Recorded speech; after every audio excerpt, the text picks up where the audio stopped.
Yeah, I mean, we got to do a better job there. We had opportunities to win the game, and we got to do a better job taking care of the football. I know I keep saying that.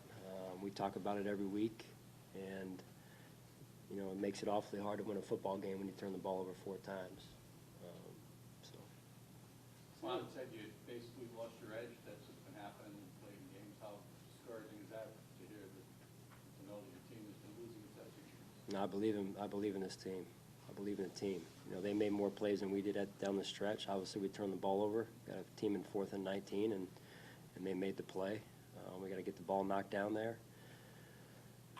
So opportunities to win the game, and at the end of the day, we didn't get it done. So. Do you agree that they lost their edge? No. No, okay. No.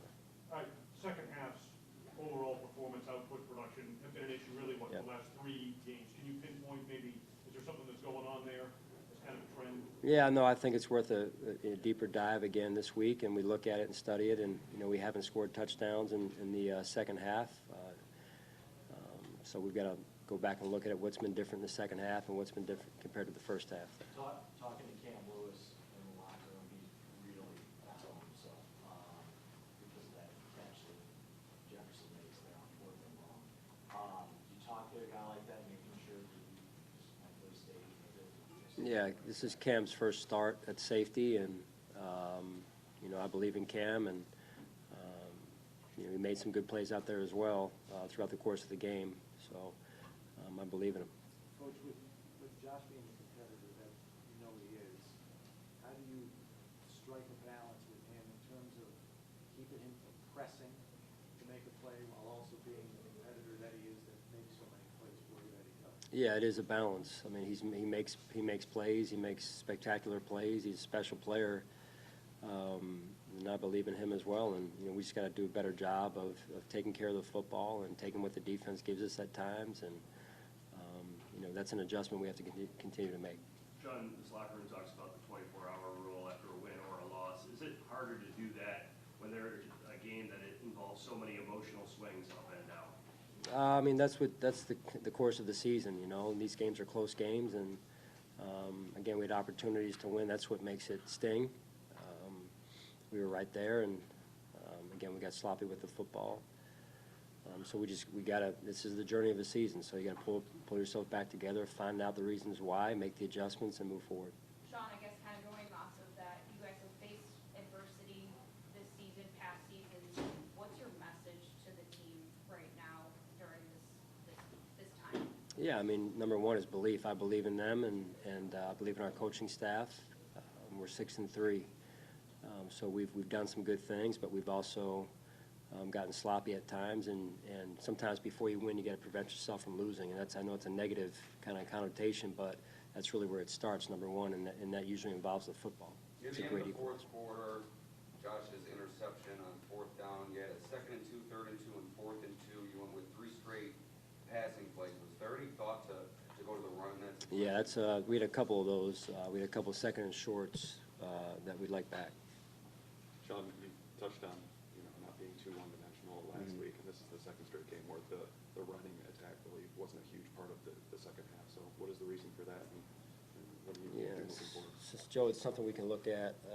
You know, I thought we did a pretty good job at times with that in the first half, and then second half got a little bit out of whack there. We had some 2nd and shorts, to his point, that especially against a good short yardage defense and one short yardage defense, you've got to pick up the first down there.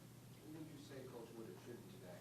You're up 17, 9 times out of 10 will call for you to run the ball in those instances. So is it to say, is it lack of execution, or is it the play design that you can't close out ball games when you have comfortable leads? Well, I just think some of it's the nature of how the NFL is. You know, I think we've pulled away at times, and then lately we've struggled a little bit. So it's something we'll look at. When and how was the decision to start Josh today? When was that made, and how did you come to that decision?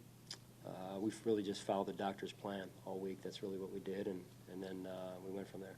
Pretty clear your message is belief. You said that a number of times. Are you at all concerned, is part of your concern that your team not lose its belief in itself? And that's part of it. That's where you got to hold your confidence throughout the course of the season. This league tests you in a lot of ways. Jerry, you've been around it, and the season tests you. So You double down on that, and you go back, make the adjustments you have to make, and that starts with being truthful, which we've been, and you move forward. To your knowledge, was Josh impacted at all by his elbow injury? And do you know how he came out of the game physically? Have you talked with him or the training staff about that since the game? Yeah, during the game, he was not impacted. And then after the game, I saw him briefly on my way here, checked in with him, and then, but he seems fine to this point. So officially, I haven't checked with the trainer yet. Sean, what do you say to Josh? Because so many of your wins have been because of Josh. What he can do with his arm, with his legs. We have games where it's a fumble, where it's an interception, and he's sitting there, and he just looks completely blank because he feels like he's lost it for his team. What do you say to your quarterback? That I believe in him. I believe in him. That's really where it starts. So he's a special person, special player. He's a leader of our football team. Better days ahead, and again, this is life in the NFL, unfortunately, and it's going to be a hard one to go to bed tonight with. But that's why they put us in these positions, right?